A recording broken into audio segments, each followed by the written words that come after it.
Мында бұл қос домбыра кімдікі деп ойлаған болсаңыздар,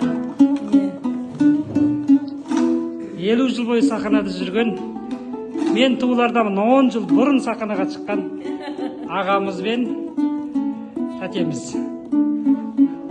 Қанат пен Айтқұл осы кісілерге арнайы жасалған домбыра заказбенен. Қазір бүгін бірінші рет бұл домбырамен сахнаға шығайын деп тұр.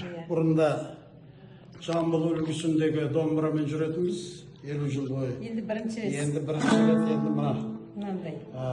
мынау Абай үлгісіндегі домбыра, қалақ домбыра дейді. Осыны арнайы осы Қуанышбек бауырыма тапсырыс беріп, бүгін қолымызға тиіп, бірінші рет сахнаға шығайық. Бүгінгі концерт айтып беріңіз. Бүгін сол Мұқағали Мақатаевтың 95 жылдығына арналған «Менде ойла» атты Алматы облыстық Сүйінбай атындағы филармониясының концерті, поэзиялық концерт.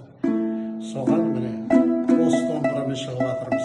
Сахнадан тағы түсіретін боламыз. Құтты болсын аға, қалай домбыра, ұнады ма?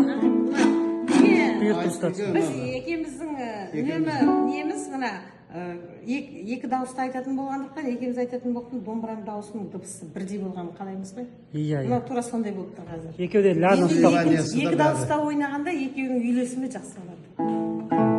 Бұрында Мұса деген ағамызға жасатқанбыз, біреуін 88 жылы, біреуін 98 жылы. Соны осы уақытқа дейін ұстап келді. Енді байқаласа мына домбырамен 50 жылда ел жаңа домбырамен шайық деп жатырмыз.